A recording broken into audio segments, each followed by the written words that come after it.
살펴보고 있습니다. 선교적인 교회 3권이고요.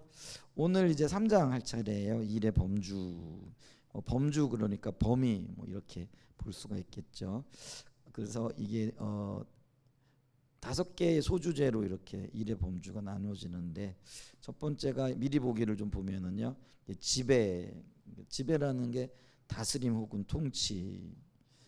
우리의 일이 지배하고 다스리는 것과 관련이 있다라고 이렇게 볼 수 있고요. 근데 그 일은 관계이다. 그러면서 이 관계 안에 또 작은 두 주제가 있는데, 관계 안에서 일하시는 하나님. 그래서 여기 삼일체 하나님이 관계 가운데 있잖아요. 그래서 하나님의 일하심이 관계를 통하여 이루어졌다라는 그런 의미죠. 그래서 이제 그런 걸 보면 될 것 같아요.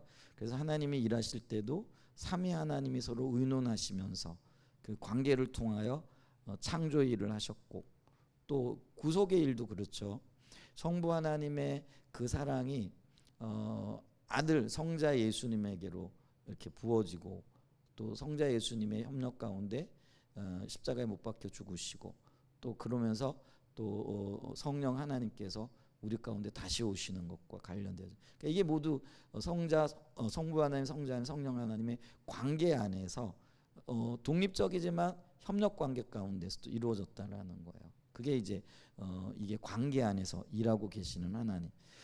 그렇기 때문에 우리도 관계 안에서 창조되어졌다라는 거죠. 근데 하나님이 우리를 부르신 목적 중에 하나가 관계 플러스 거기에다 동역자의 삶이잖아요. 일하도록 우리를 부르셨다. 그래서 하나님께서 우리를 관계 가운데 일하시도록 창조하셨다라는 그 말은 다양한 의미를 가지고 있다. 그래서 그 다양한 의미가 뭘까, 이거를 좀 살펴보게 될 거고요. 자, 그 다음에 이렇게 일을 하잖아요. 또 일 가운데 우리는 열매를 맺게 되어지고요. 그 일하는 것에 한 즐거움이기도 하잖아요. 또 일을 하면은 열매들이 있는 거. 속된 말로 얘기해서 용서하세요. 열심히 일하면은 돈 받잖아요. 그게 열매예요. 근데 이게 속된 의미이지만은 근데 우리의 삶에서 주님의 관계 속에 일하게 될 때 풍성한 영적인 열매도 맺을 수 있고, 또 그에 따르는 보상도 오는 거죠. 이제 그런 것들이 있다라는 거죠. 그러면서 여기에는 이제 내적인 성장도 있고 또 영적인 성숙도 있고, 일을 통해서 우리가 빚어지고 다듬어져 간다. 그래서 어떤 열매들이 맺혀질 것인가. 그 다음에 또 일을 통해서 우리가 공급하심을 경험하죠. 그래서 뭐 여러 가지 공급이 있잖아요. 살펴볼 거고. 그 다음에 이제 5번째로 살펴볼 게 뭐냐면 한계가 있다라는 거죠. 그럼 일에 한계가 있다라는 거는 도대체 어떤 의미냐 할 때, 이거는 뭐 일하지 말아라 이런 의미가 아니고요. 일을 할 때 철저하게 하나님 중심적이어야 된다라는 거. 그러니까 자기 중심적으로 일하게 되어지면은 그게 하나님 의도하신 일이 아니라는 거예요. 그러니까 일을 할 때도 철저하게 하나님 안에서 하나님 중심적으로 일해야 된다. 그래서 그 한계를 두셨다라는 거예요. 근데 그 한계를 벗어나면 그게 뭐가 되어지는 거예요? 월권이 되어지고 죄가 되어지는 거라는 거죠. 이제 그런 측면에서 이걸 살펴볼 거라는 거죠. 그래서 우리가 뭐 천천히 살펴보니까 오늘 뭐 1번 정도 볼 것 같아요. 근데 한번 보죠. 자, 요게 이제 우리 미리 보기였고요. 이제 일의 범주 이렇게 얘기할 때, 이제 우리는 앞에서 1장에서 하나님의 문화명령 문화명령을 살펴봤고요. 2장에서는 이제 일의 의미를 살펴봤잖아요. 일의 의미가 4가지가 있다라고 얘기를 했는데, 생각나세요? 기억나지 않아도 괜찮아요. 뭐냐면은 제가 다시 한번 설명해 드릴게요. 4가지 의미가 뭐냐면은 우리는 일을 통해서 하나님을 섬긴다라는 거예요. 그래서 일이 하나님을 섬기는 도구가 되어진다라는 거죠. 그래서 동역자로 부름을 받았는데 우리가 일을 통하여 동역자로서의 삶을 살아감으로 하나님을 섬기는 그 일이 있게 되어진다라는 거죠. 그 다음에 우리가 일을 하면서요, 사람을 섬기는 일을 하는 거죠. 그래서 일이 이웃을 섬기는 핵심적인 수단이고 방법이다라는 거죠. 그러니까 우리의 일을 통해서 누가 이익을 보는 거예요? 유익을 얻는 거예요? 우리의 이웃이 유익을 얻는다라는 거죠. 그래서 이게 모두 얽혀져 있는 것들을 이렇게 보죠. 그러면서 그 한 예를 들었잖아요. 예를 들면은 이 저자가 어렸을 때보다 청소년기에 심각한 그 병에 걸렸었잖아요. 근데 의사의 손길을 통하여 또 가족들의 돌봄을 통하여 또 여러 가지 뭐 하여간 일들을 통해서 그 병에서 치유받을 수 있는 그게 있죠. 그러니까 이제 그게 모두 우리가 하는 그 일이, 예를 들면 약을 만드는 분들은 연구해서 약을 만들고 신약을 만들고, 또 그 약을 또 공급하는 제약회사들, 또 그걸 또 실질적으로 그 볼 수 있도록 하는 그 약사들, 뭐 이런 다양한 손길. 그러니까 근데 그건 내가 그 일을 성실하게 감당하고 있는데 그게 이웃을 유익되게 하는 일이라는 거죠. 그러니까 우리도 그렇다라는 거죠. 내가 하는 일들이 내 일을 하는 것 같지만 사실은 그 일을 위해 그 일로 인하여 이웃을 섬기는 거죠. 이제 가장 가까운 이웃이 예를 들면 가정주부들은 누구를 섬기는 거예요? 가족들을 섬기는 거죠. 그래서 나의 섬김을 통해서 가족들이 유익을 얻게 되는 거죠.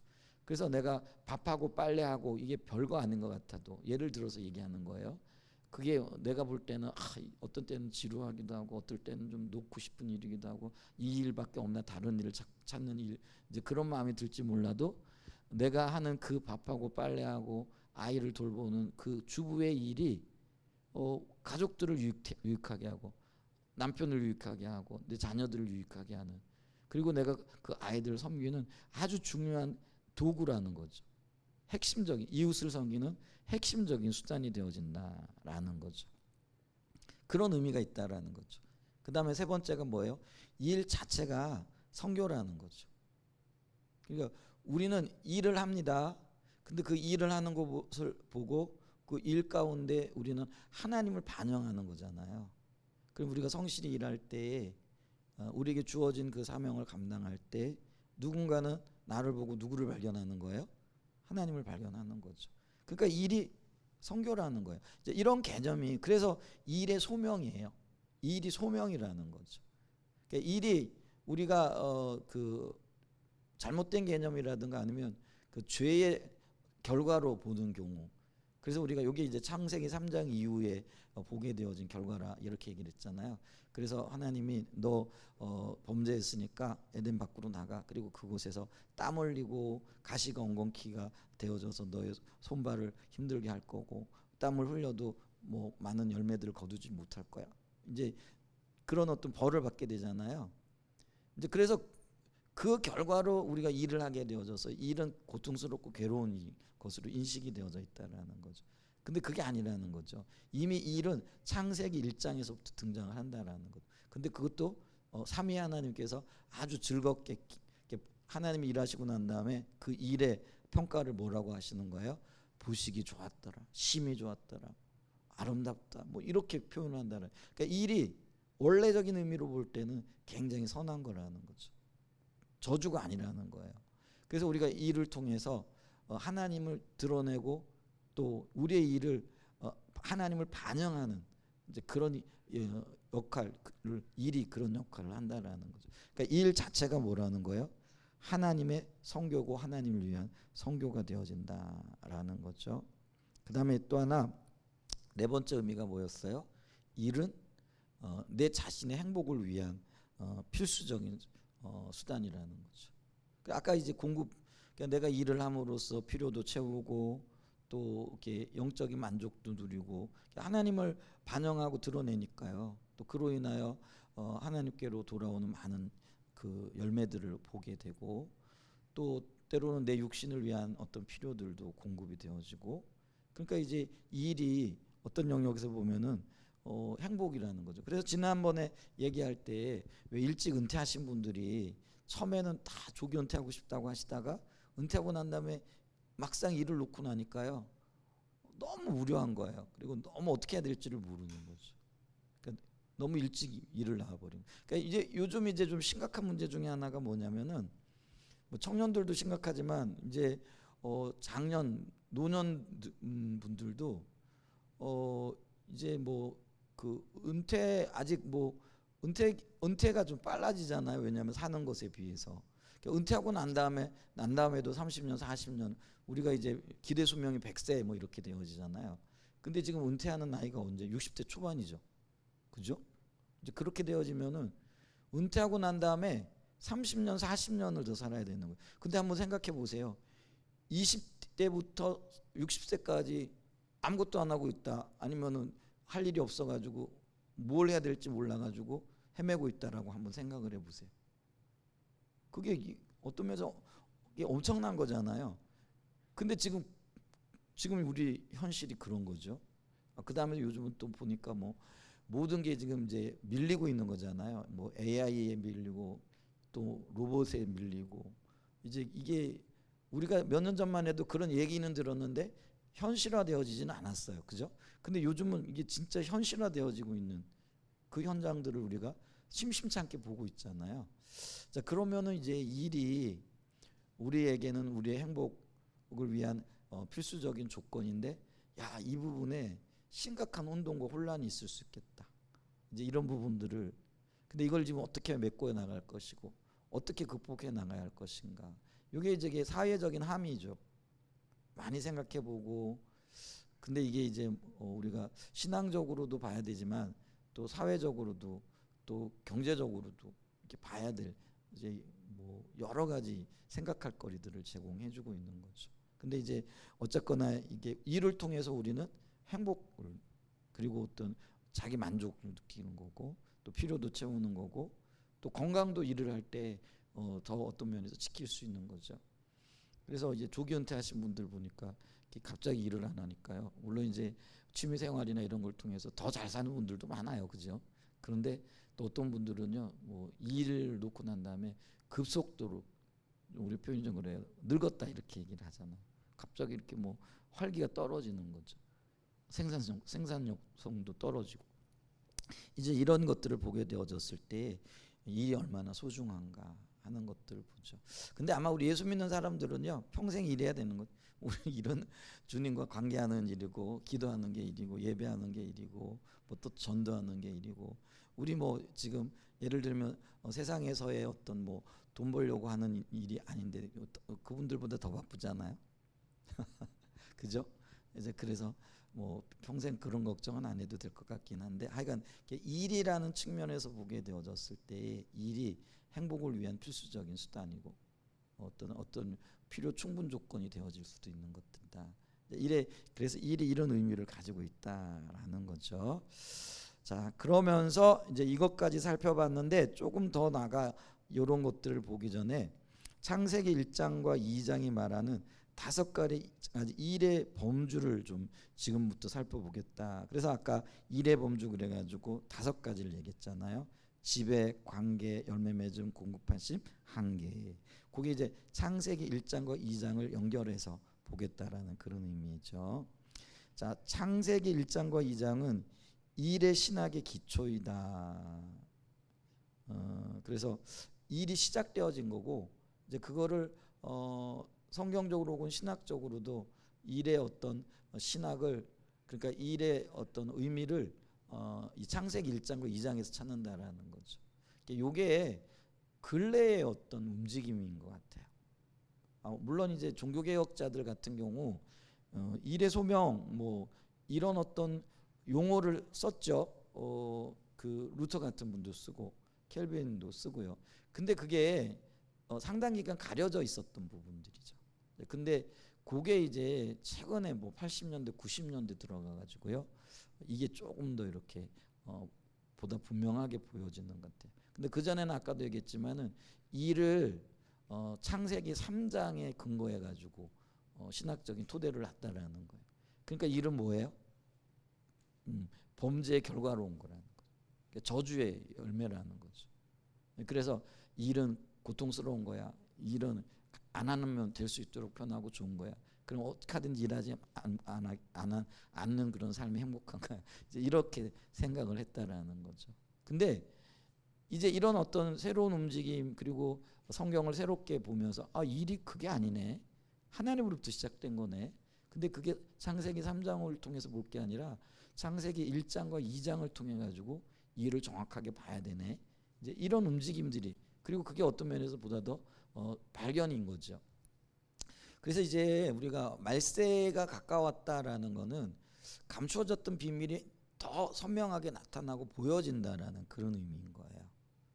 그러니까 그걸 우리가 계시라라고 얘기를 할 때 모든 계시가 한꺼번에 열려지는 건 아니잖아요. 만약에 그렇게 되어지면 우리 큰일 날 거예요, 그죠? 다 이해를 못하고 아마 굉장히 혼란을 겪을 텐데 주님이 마지막 때에 하나님의 비밀들을 하나씩 하나씩 마치 보따리 풀듯이 풀어오셨다라는 거죠.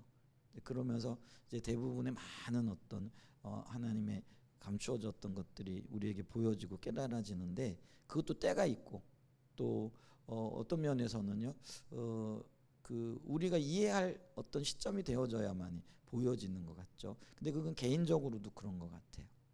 그러니까 예를 들면은 뭐 사회적으로 혹은 영적으로 깨달았다고 해가지고 모든 사람들이 깨닫는 건 아니잖아요. 그래서 어떤 사람은 조금 늦게 깨닫고 어떤 사람은 조금 일찍 깨닫고 이제 이런 차이가 있는데 근데 이제 이런 것들이 공유되어지고 교회에 나눠지기 시작했다라는 거예요. 이제 그게 중요한 거죠. 교회가 이제는 그 몇몇 사람들 혹은 성각자들이 보았던 어떤 계시들에 대해서 관심을 가지기 시작하고 그거를 공유하고 받아들이기 시작했다라는 거죠. 근데 일에 대한 개념들이 최근에 이제 그런 것들이 그 몇몇 성각자들이 보았던 그런 어떤 감추어졌던 것들이 이제는 교회가 인식하기 시작했다라는 거죠. 이제 그게 중요한 의미겠죠. 자, 그래서 그 역할을 하는 것 중에 하나가 일의 신학이라는 이제 용어까지 생겨나는 거죠. 그러면서 이제 많은 학자들이 이 주제를 가지고 연구하기 시작을 하고요. 그러면서 이제 이게 이제 선교적인 교회, 선교적 백성들의 삶과도 굉장히 밀접하게 연관이 되어지고 또 이 복음의 포괄적인 성격과도 이게 아주 일을 추적해다 보다 보니까요. 왜 이래야 되느냐? 이게 이제 복음의 포괄적인 성격과 연결되어지는 거라는 거죠. 옛날에는 우리는 복음 그럼 구원 뭐 이러면은 복음 뭐 이러면은 우리 영혼이 죄에서 용서함 받고 사함 받고 천국 가면은 되는 거였어요. 그러면은 뭐 굳이 일 이것까지 나갈 필요가 없는 거예요. 근데 복음의 포괄적인 성격이라는 게 모든 피조물 하나님의 창조물들이 하나님 원래 의도하셨던 대로 새로워져야 되는 거잖아요. 그러려면은 이게요 우리의 어떤 사고의 폭과 삶의 어떤 범위들 이런 것들이 확장되어져야 되는 거라는 거예요. 그러다 보니까 이 일과 관련되어지는 것들이죠. 그래서 이 일을 우리가 연결시키지 않으냐고는요. 복음의 포괄적인 성격과 성격을 다 담아낼 수가 없는 거죠. 그러다 보니까 이제 우리가 이 일권이 복음의 포괄적인 성격이에요. 우리가 그렇죠. 선교적 교회 거기서부터 출발을 했어요. 그러다 보니까 일로 넘어오는 거예요. 이제 그러면서 여기 이제 일 중에는 또 우리 감당해야 할 일 중에는 문화, 뭐 세계관, 뭐 이런 모든 것들이 또 포함이 되어지는. 그러니까 그렇게 확장되어져 가는 거예요. 근데 뭐 처음부터 그게 열렸던 건 아닌 것 같아요. 저는 말할 것도 없거니와 이 책을 쓴 저자도요. 처음부터 그렇게 할 의도가 아니었는데 하나님 앞에 이렇게 연구하고 또 기도하는 가운데 이런 것들이 하나씩 하나씩 열려져 가는 것들을 이렇게 보죠. 근데 이전에 벌써 그런 것들을 보았던 성각자들도 있었던 거죠. 근데 이제 이런 것들이 그거는 이제 어떤 의미에서 성각자들, 신학자들 그러니까 하나님께서 신학자들을 또 통해 일하기도 하죠. 근데 이제 목회자들은 또 신학자들과 목회자의 역할은 또 다르잖아요. 그렇죠? 그래서 이제 성각자들이 그걸 봤다고 한다면 이걸 교회에 접목하고 공유하고 살아내도록 하는 게 이제 또 어떤 면에서 목회자의 역할이잖아요. 근데 지금 이제 목회자인 제가 이런 이야기를 하잖아요. 그러면 이게 이제 우리에게 왔다라는 거. 그러니까 아직까지 이게 한국 교회 보편적인 건 아닌 것 같아요, 그죠? 근데 이런 필요성들을 보고 요즘 이제 그 서점이나 이런 데 가보게 되면은 선교적 교회, 선교적인 뭐 삶 뭐 이런 이야기를 많이 하긴 해요. 근데 이제 그게 선교적 교회, 선교적 삶이 이 얘기를 많이 하는데 보통 우리의 어떤 예전에 그 뭐랄까요, 선교사로 나가가지고 어떻게 살아야 될 건가, 뭐 이런 그런 어떤 부분에서 아직까지는 이해가 되어지는 거죠. 그러니까 우리가 이해하고 있듯이 선교적 교회라는 건 무엇보다도 복음의 포괄적인 성격이 기초가 되어지고요. 이제 그래서 이 모든 구원의 범위가 인간 영혼뿐만이 아니고 하나님의 모든 피조물까지 이르른다라는 거죠. 근데 그것을 예수님의 십자가와 부활을 가능케 했다라는 것이고, 그걸 토대로 하나님의 의도하셨던 그런 것들이 이루어지도록 하는 것, 그게 선교적인 삶이고 선교적인 백성이라는 거예요. 그러니까 이 의미는 뭐냐면은, 옛날에 우리 선교하면은 뭘 생각했어요? 아프리카 가는 거 그거 생각했단 말이에요. 그냥 좀 다른 나라에 가는 거 그거 생각했단 말이에요. 왜? 영혼 구원하러. 근데 그게 이제 그때까지 비춰졌던 것이었어요. 근데 이제는 이제 그걸 넘어서는 거죠. 새로운 어떤 패러다임의 전환과 하나님 인도하심이 보여지는 거라는 거죠. 근데 아직까지는 그게 많은 교회에 공유되어져, 이제 그게 이제 목회자들이 해야 될 일이라는 거죠. 이제 그 일들이 일어날 거예요. 아마 앞으로 한 5년, 뭐 6년, 모르겠어요, 10년 뭐 이쯤 되면은요, 이게 우리가 의도하고 이해하는 이런 어떤 개념의 선교적인 교회, 선교적인 삶, 선교적 백성들의 어떤 역할, 이런 것들이 아마 대부분 이제 한국 교회 공유되어질 거예요. 우리가 신앙의 본질을 얘기하고 십자가의 복음을 얘기를 하잖아요. 근데 제가 이 말을 의미할 때 그 단어를 몰랐다, 의미를 몰랐다, 이게 아니고요. 그게 실제적으로 현실감 있게 다가오는 그게 한 20년 전에는요 상당히 생소했어요. 근데 지금은요, 지금 한 20년 지났잖아요. 거의 모든 분들이 그걸 이게 받아들이고 이해를 하고 있더라고요. 지금도 뭐 그게 이제 용어로만은 이해되어지고 의미로서는 아직까지는 그 우리가 말하고 있는 의미의 십자가의 복음, 신앙의 본질, 여기까지는 오지 못했다라고 할지라도 많은 교회들이 상당히 많이 이게 열려져 있더라고요. 근데 그렇게 돼 가는 것 같아요. 근데 이게 선교적인 어떤 백성, 선교적인 삶, 선교적인 교회도 아마 이제 앞으로 좀 더 빨라질 거예요. 5년, 한 뭐 6년쯤 되어지면은요, 우리가 이해하고 있는 그런 어떤 거의 비슷한 이해를 가지고 우리가 이 부분을 이제 다루게 될 거라는 거죠. 이제 그러면은 일에 대한 개념도 당연히 지금보다는 훨씬 더 성경적인 어떤 토대를 가지고 성경관, 그러니까 성경의 근거에서 이해하게 되어질 때가 점점 가까이 오고 있다라는 거죠. 기쁜 일이죠. 그리고 당연히 우리가 그렇게 나가야 되는 그 부분이 있다라는 것들도 보게 된다라는 거죠. 그래서 근데 이 일을 생각할 때 우리의 그 신학적인 기초 혹은 일을 이해하는 그 일관, 뭐 표현이 좀 그런데, 이게 어디에 기초한다고요? 창세기 1장과 2장에 기초한다라는 거예요. 여기까지, 여기 이 창세기 3장에서 2장으로 1, 2장으로 나가야 된다.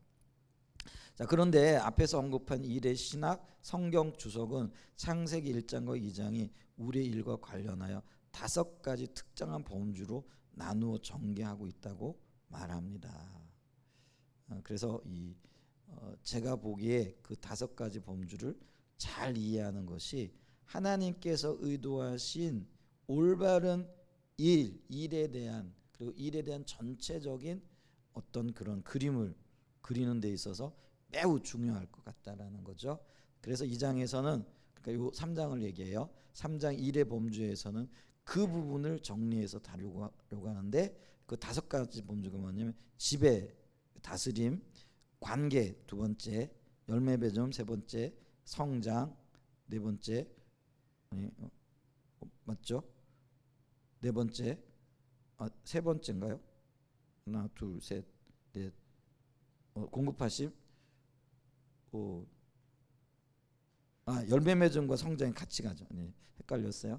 그래서 열매 맺음과 성장이 세 번째, 네 번째가 공급하심, 5번째가 한계, 이렇게 된다라는 거죠. 5가지 일의 범주가 있다. 그래서 요거를 좀 하나씩 보겠다라는 거죠. 자, 그러면 이 지배, 이게 이제 성경적인 근거가 뭐냐면 이게 문화명령과도 관련이 되어져요. 창세기 1장 26절에 뭐라고 얘기해요? 바다의 물고기와 하늘의 새와 가축과 온 땅과 땅에 기는 모든 것을 다스리게 하라. 요 중요한 말이 다스리게 한다라는 혹은 정복한다라는 말이잖아요. 근데 요 말만 보면 우리는 어떻게 돼요? 마치 하나님과 같은 권한과 권세를 가지고 이 땅의 모든 것들을 자기 마음대로 좌지우지하는, 혹은 우리가 이 땅을 통치하는 군주들 보면은 전제 군주들은 자기 마음대로 하잖아요. 그러니까 이 다윗이 이게 이제 하나님이 세우신 대리자라는 걸 잃어버리게 되면은 전제 군주가 되는 거예요. 그러니까 다윗이 바세바라는데 우리아의 아내 바세바를 취했던 그 굉장히 그게 그 사건이 굉장히 중요한데, 그게 하나님 중심적으로, 그러니까 다윗은요 하나님의 대리자로서 이스라엘 백성을 다스리는 왕이었어요. 그가 하나님이 아니었다라는 거예요. 근데 그가 우리아의 아내를 범하는 방식은 뭐냐면은요 전제군주가 돼버린 거예요. 그러니까 이게 굉장히 중요하다라는 거예요. 그게 그리 타락이라는 거예요. 그래서 그게 굉장히 중요한 범죄가 되어지는 거예요. 그러니까 그게요 단순하게 다윗이 어떤 그 사실 사건 자체만으로도 굉장히 중요한데, 영적인 의미를 보게 되어지면은 그가 하나님 자리에 가게 된 거라는 거예요. 그게 굉장히 중요한 범죄. 그래서 하나님은 그걸 굉장히 뭐라 그럴까요? 엄격하게 보시는 거예요. 그 사건. 근데 이 말 자체만을 보게 되면, 다스리게 한다라는 이 말 자체만으로 보게 되어지면은 마치 전제군주가 자기 마음대로 온갖 전횡을 일삼을 수 있는 어떤 그런 용어처럼 이렇게 우리가 이해할 수 있다라는 거예요. 근데 요거를 2장과 같이 봐야 된다라는 거죠. 근데 2장과 같이 보게 되어졌을 때에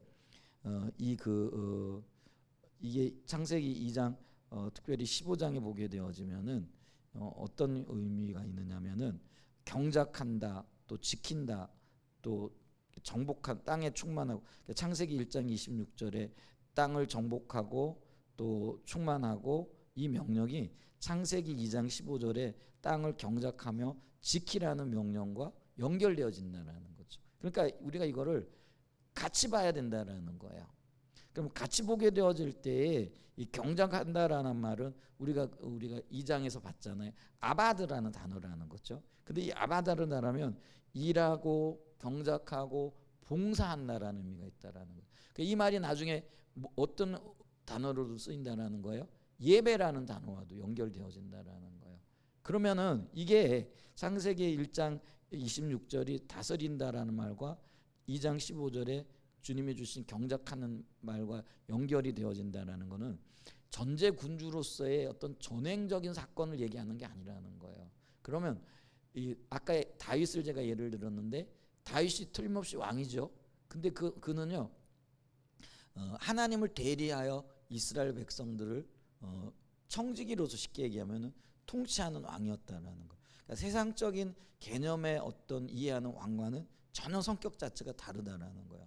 그러면 창세기 1장 26절에서 다스린다라는 이 의미도요, 우리가 세상적인 어떤 의미의 그런 어떤 다스림을 생각해서는 안 된다라는 거예요. 그럼 뭐예요? 청지기로서 오히려 여기 보면은요 일하고 경작하고 봉사함으로써 돌보는 자로서 다스려 나가야 된다라는 그런 의미가, 마치 예배자가 예배하는 마음으로 그렇잖아요.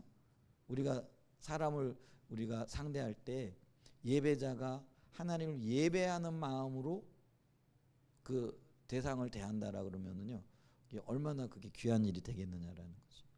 그러니까 우리가 어떤 그것을 다스려 갈 때도요 이런 마음으로 예배하듯이 예배하는 마음으로 다스려 가야 된다라는 거예요.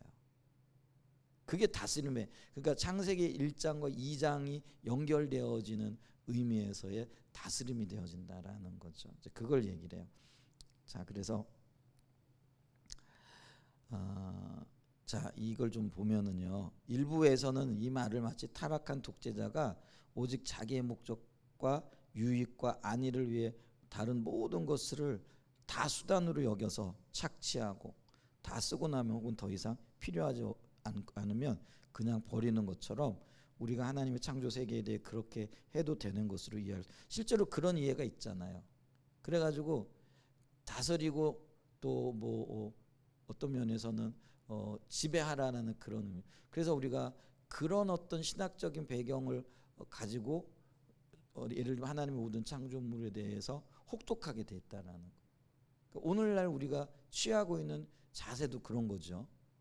그래서 자연을 아끼고 가꾸고 소중하게 여기고 예배하는 마음으로 이렇게 섬겨 나가는 것이 아니라, 보살피는 게 아니라, 그러니까 우리의 생존을 위한 어떤 수단으로 그냥 착취해 버리는 거죠.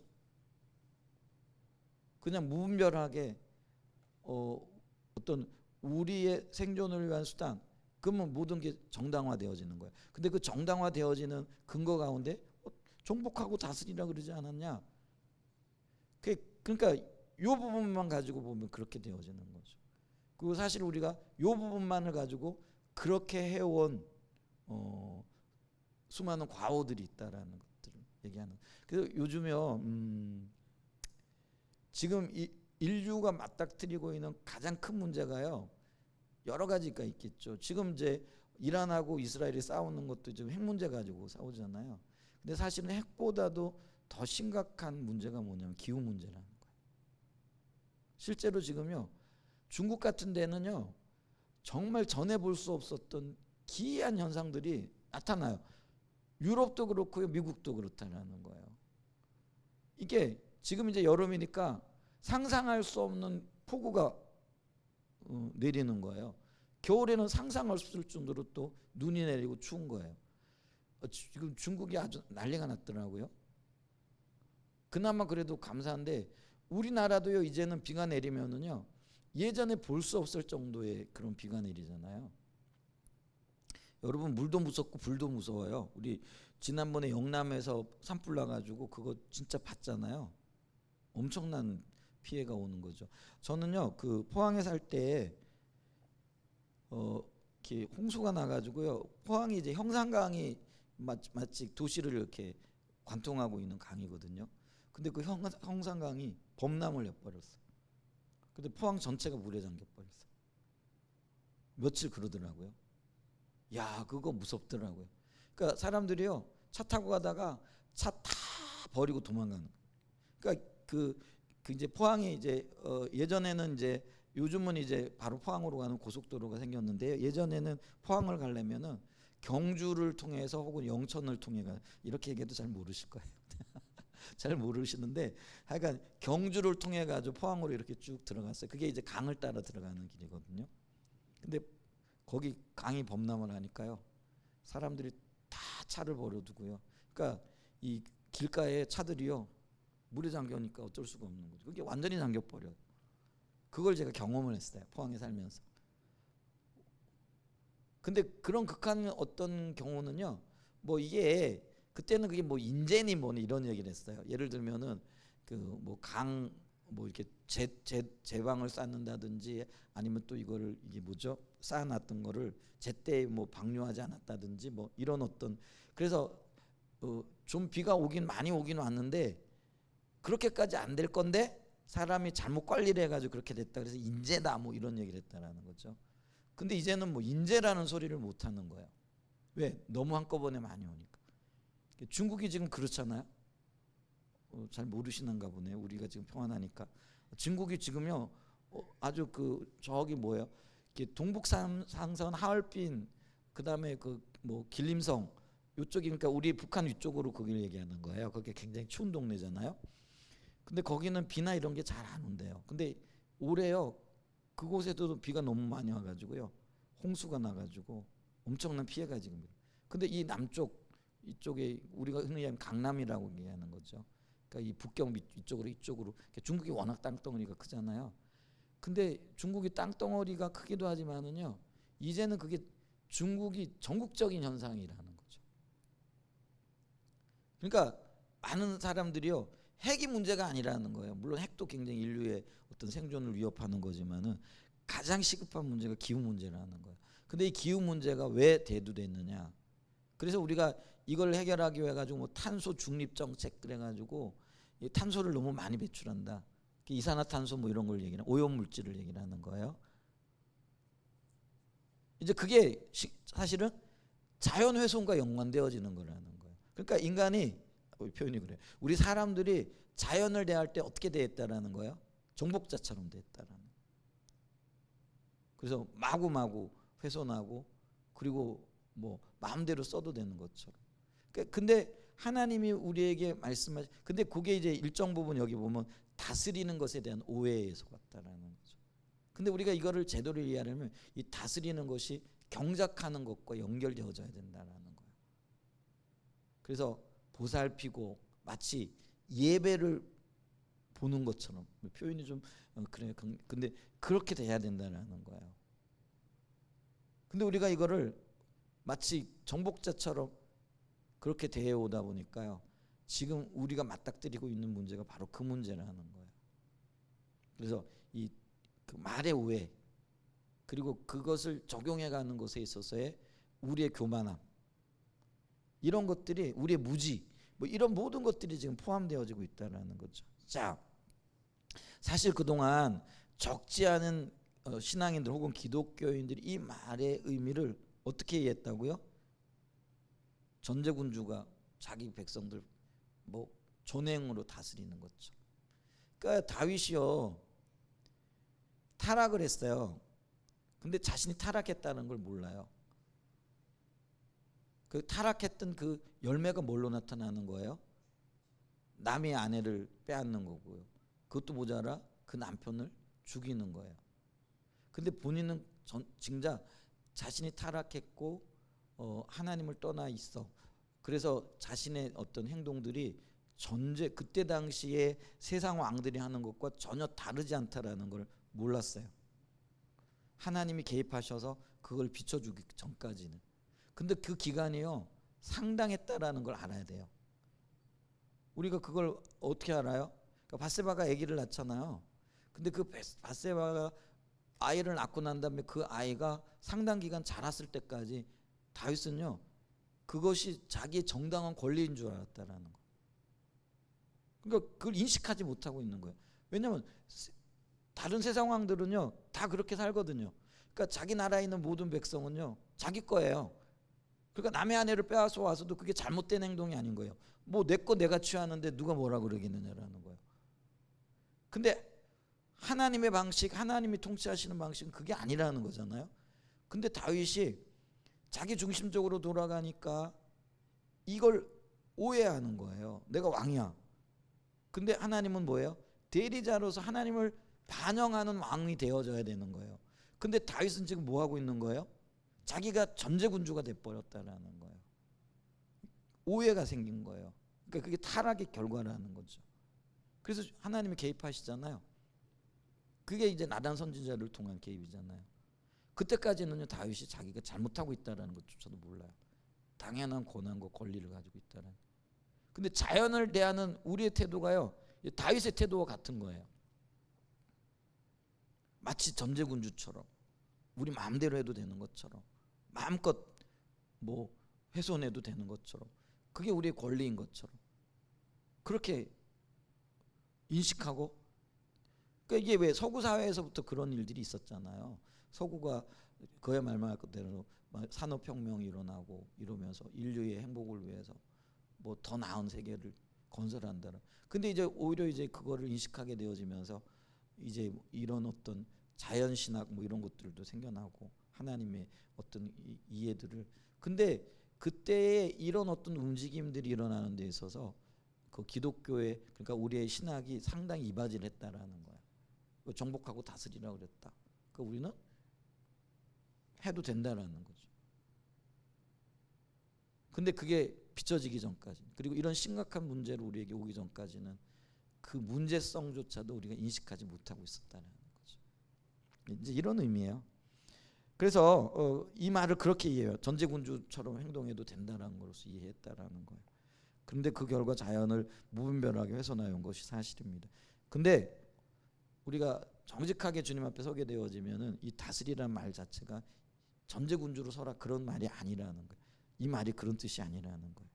자, 그러면서 우선 인간이 하나님의 형상으로 창조되어 모든 만물을 다스리게 되었다는 말은 분명 왕적인 권세가 있어요. 그죠?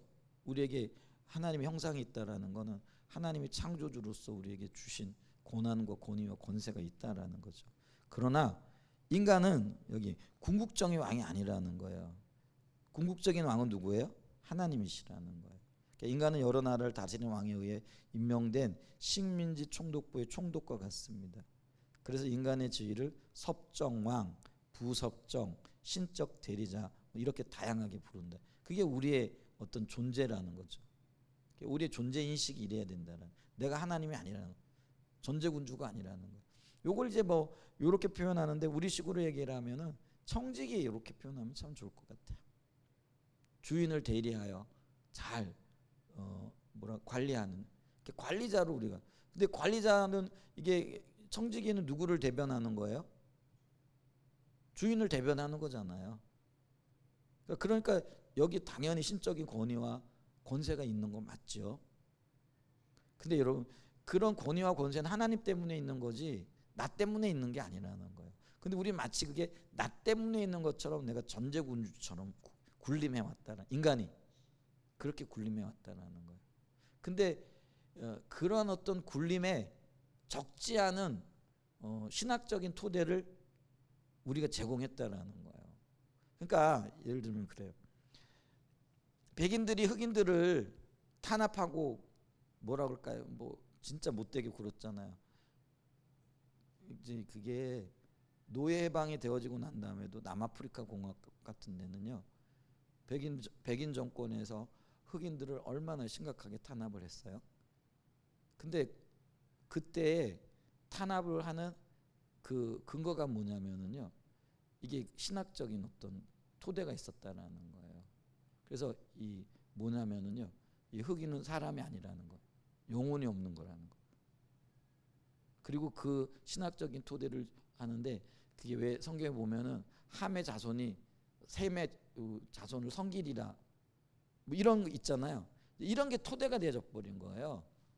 그러니까 그게 굉장히 아전인수격인 그러니까 표현이 좀 그래요. 잘못된 어떤 신학적인 적용이 되어지는 거잖아요. 근데 그거를 강력하게 그러니까요 이 남아프리카 공화국의 그 백인 정권에서는요 흑인을 짐승 취급하는 거예요. 이제 그러니까 이제 흑인 정권이 흑인이 이렇게 들고 일어나 가지고 만델라에 의해 가지고 전복이 되어지죠. 근데 지금 문제 많아요. 오히려 거꾸로 이제 만델라는 뭐 이런 얘기가 그런데 그걸 다 포용하고 넘어갔거든요. 그분이 굉장한 신앙인이었잖아요. 근데 이제 그 후손들이 그 만델라에 의해서 흑인 정권이 들어서고 벌써 이제 30년, 40년 흘러가잖아요.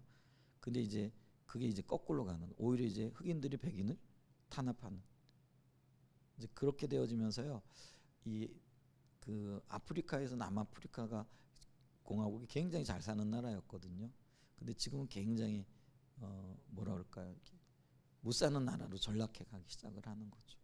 이제 그게 이제 어떤 면에서 흑인 정권에서 오히려 이제는 백인들을 이렇게 뭐 탄압 뭐 하여간 이렇게 해가는 거죠. 이제 이런 일들이 일어나고 있는 그 현상들을 우리가 보고 있는 거죠. 아, 예, 이렇게 나가다가는 한없이 어둡겠는데 그래도 있잖아요. 뭐 이렇게 이런저런 얘기하다 보면 재밌잖아요. 그러면 또한 인간이 하나님의 형상으로 창조되었다는 말은 하나님의 다른 모든 피조물을 다스리는 데 있어서 하나님의 성품을 반영해야 한다는 것을 의미한다라는 거예요. 이게 굉장히 중요한 거죠. 예, 하나님의 영광을 드러내고 나를 통해서 다스림을 받는 사람들이 혹은 존재들이 하나님을 인식할 수 있어야 된다는 거. 그러니까 다른 말로 하면 하나님의 사랑을 느낄 수 있어야 되고 볼 수 있어야 된다는 거예요. 하나님을 대변한다 그러면서 사랑의 하나님을 혹은 그 하나님의 어떤 성품들을 못 나타낸다. 그럼 이게 잘못된 거잖아요. 이제 그런 의미라는 거죠. 자, 앞장에서 인간은 하나님을 대신하고 대표하는 선한 청지기로 창조되었고 하나님의 공동 창조자로 창조되었다는 사실을 살펴봤습니다. 일의 신학 성경 주석은 그것을 다음과 같이 표현합니다. 우리가 창조된 세상의 통치권을 갖고 있기 때문에 우리는 우리 행위가 하나님을 비춘다는 점을 알아야 된다. 이 통치권이 전제군주로서의 통치가 아니라는 거죠. 하나님을 비추는 자로서의 통치 영역이라는 거예요. 그래서 우리는 원형은 누구세요? 하나님이시죠. 그러면 형상이라는 거예요. 비춰주는 거. 다른 말로 얘기하면 본체가 있고 그림자라는 거예요. 우리가 그림자고 하나님이 본체라는 거예요. 자, 우리의 의무는 우리 자신이 아니라 원형이신 하나님을 우리의 모범으로 삼는 것이다. 우리가 하는 일은 우리 자신의 목적이 아니라 하나님의 목적을 이루기 위한 것인데, 그러려면 우리의 통제 아래 놓인 모든 것을 좌지우지만, 그러니까 내 마음대로 하지 말아야 된다라는 거예요. 그럼 정확하게 우리의 모든 행위는 하나님을 반영해야 된다라는 거예요. 자, 그럼 하나님을 반영하기 위해서 어떻게 해야 되는 거예요? 그게 창조 목적으로 돌아가는 거죠. 창조 목적이 뭐예요? 하나님과의 친밀한 교제라는 거죠. 그러니까 우리가 어떻게 하나님을 반영하고 하나님을 나타낼 수 있느냐라는 거죠. 하나님과의 친밀한 교제가 아니고는 이게 불가능하다는 거예요. 그러니까 신앙이 타락하게 되어지면은요, 인간이 전제군주가 되는 거예요. 그러니까 다윗이 하나님 중심일 때는 어땠어요? 늘 하나님과 깨어 있는 거죠. 근데 신앙이 타락하게 되어지니까 어떻게 되는 거예요? 이제 전제군주가 되는 거예요. 남의 아내 마음 놓고 빼앗고요. 그것도 모자라 가지고 그 남편 죽이고요. 뭐 이거보다 악한 일이 이거는 다른 표현에 하면 세상 왕들도 잘 안 하는 일이거든요. 근데 타락하게 되어지니까요, 가장 우리가 어떤 면에서는 존경받는 왕이잖아요. 근데 다윗이 지금 그런 일을 하고 있더라는 거예요. 하나님을 전혀 반영하지 못하고 있는 거죠. 그러니까 이게 우리가 이 하나님의 목적을 이루기 위해서는요, 하나님의 철저한 어떤 목적 아래 그리고 통제 아래 들어가야 돼요. 그러기 위해서는 우리가 어떻게 된다고요? 하나님과의 친밀한 교제, 친밀한 관계. 그래서 이게요, 요즘 제가 느끼는 게, 어제 주님과 친밀했는데 오늘 친밀하지 않으면 그게 아무것도 아닌 게, 오늘 친밀한데 내일 만약에 내가 주님과 친밀한 관계가 깨졌다, 이것도 엄청난 해악을 끼치는 거라는 거예요. 그러니까 어떻게 해야 돼요? 어제도 오늘도 내일도 동일하신 하나님을 대하듯이 동일한 하나님처럼 우리도요, 정말 그 자리에 있어야 된다. 이게 우리의 삶의 관건이라는 거죠. 근데 이게 참 쉽지 않아요. 그래서 은혜가 필요해요. 그래서 주님, 내 연약함을 아시죠. 그러면서 애통하는 마음으로 주님 앞에 서야 된다라는 거예요. 곳곳이요, 어떤 면에서 보면은 하나님은요, 너 연약한 존재야, 이걸 보게 하시려고, 이게 뭐라 그럴까요? 이게 하나님이 장치들을 해놓으신 것 같잖아요.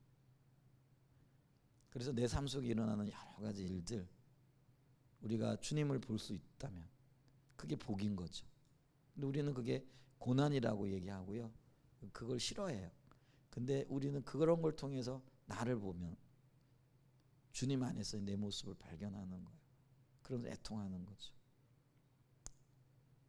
눈에 보이든 보이지 않든 오늘 하루를 살아가면서 저도 여러 가지 일을 만났어요.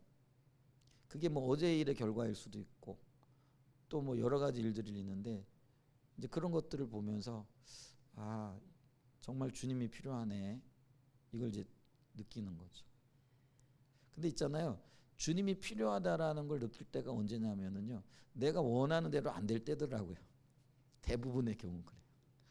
이게 내가 원하는 대로 될 때는요, 뭐 표현이 너무 과한데 절대로, 뭐 절대라는 표현이라는 잘 쓰지 않게 거의 뭐라 할까요? 자신의 애통함 그리고 주님이 필요하다, 이거 안 되더라고요. 그러니까 내 삶에 내가 원하지 않는 일들을 직면하고 보게 되어질 때 나를 보게 되더라고요. 누군가 나를 비난하고 누군가 나를 향하여 손가락질을 할 때, 그때가 내가 주님께로 돌아서는 순간입니다.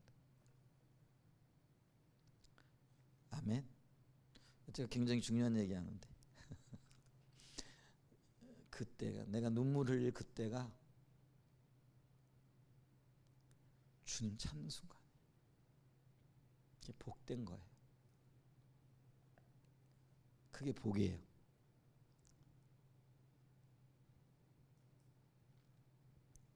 그래야 우리가 전제군주처럼 서지 않아요. 다윗이 타락했을 때 모습이 진짜 전제군주잖아요. 마음대로 할 수 있다. 내 백성인데. 그게 세상 사람들, 세상 임금들의 특징이었다라는. 다윗이 한동안 그랬다라는 거죠. 근데 우리도 그렇다라는 거죠. 근데 우리가 정말 주님 찾아야 돼. 근데 감사하게도 주님이 제 삶에 또 여러분들의 삶에 적잖은 장치들을 하고 계시죠. 참 감사한 일이에요. 그죠? 눈물로 배워가는 것들입니다. 근데 감사한 거죠. 자, 하나님의 형상을 따른 우리는 하나님을 충실히 대리하는 것부터 시작되어진다. 이제 그러면서 자, 이 부분과 연결되기도 하지만 이 구절에서 볼 수 있는 중요한 또 한 가지는 우리가 지배권을 행사하는 방식인데 그게 창세기 1장에서 말씀하신 지배권을 창세기 2장에서는 경작하고 돌본. 그러니까 창세기 1장 26절에서 다스리나 이런 것들을 창세기 2장 15절에서는 아까 어떻게 할까요? 경작하고 지키라. 아까 경작만 얘기했잖아요. 근데 지키라는 말은 샤마르라는 울타리를 치다, 보존하다, 주의를 기울이다. 그래서 하나님의 명령을 준수하는 거죠. 하나님의 명령을 준수한다라는 거는요, 자기 주권이 내려지는 자만이 가능하다라는 거죠. 자기 주권을 자기가 자기 주인이 된 사람은요, 뭐 다른 사람 말을 안 듣잖아요. 근데 이게 지키라라는 거는 이게 자기 주권이 내려져. 그래서 주님의 말씀에 주의를 기울이고 그 말씀을 지키는 명령을 그리고 말씀대로 행해 나가는 것과 연관이 있다라는 거죠. 그래서 이게 경작하며 지키라는 아바드라는 단어와 샤마라는 단어와 같이 가야 된다라는 것을 지금 얘기하고 있다라는 것이죠. 자, 그래서 하나님께서 말씀하신 지배권을 행사하는 일은 땅을 경작하는 것과 더불어 시작되고 이 말은 하나님의 다른 피조물을 다스리고 정복하는 것은 우리의 일을 포함하고 우리가 일을 하되 정원사의 모델로 경작의 자세를 가지고 일을 해야 한다는 것을 의미합니다. 자, 이 부분에 대해서는 조금 더 자세히 살펴볼 거라고 이렇게 얘기를 하고요. 이제 그러면서 팀 켈러는 이 부분을 그의 표현으로 이렇게 한다라는 거죠. 자, 능동적인 자세로 업무에 임하는 정원사가 되어야 한다. 일하는 사람을 하나님의 에덴 동산의 정원사, 에덴 그러니까 아담과 하와에게 주어진 일이 그 에덴 동산을 갖고 오는 일이었잖아요. 지키고 보존하고 이걸 이제 정원사에 비유를 하는 거예요. 그래서 능동적인 자세로 업무에 임하는 정원사가 되어야 한다. 그런 일꾼들은 정원을 황폐한 상태로 버려두지 않는다. 왜냐하면 경작하며 잘 지켜야 되니까, 보존해야 되니까요. 흙이 가진 성장과 발전 잠재력을 끌어내서 최대한 풍성한 열매를 맺도록 손을 쓴다. 땅을 갈아엎은 다음 염두에 두고 있는 목표에 따라서 다시 정리한다. 정원의 원재료들을 주물러서 먹을거리와 꽃을 내고 이제 요게 이제 열매와도 관련되어져. 그렇게 일을 하게 되어지면 열매를 맺겠죠. 성장하겠죠. 이제 그런 결과들을 오게 되어지는 거예요. 근데 이건 좀 나중에 볼 일이고 아름다운 풍경을 빚어내게 만드는 것이다. 이것이 세상 모든 일에 적용되어야 할 패턴이다. 창의적이고 적극적인 태도다. 하나님이 지으신 원재료를 가지고 세상을 널리 이롭게 하는 특히 인류가 번성하고 윤택해지는 방식으로 일을 재정의하고 재배열하는 것이다 라는 것이죠.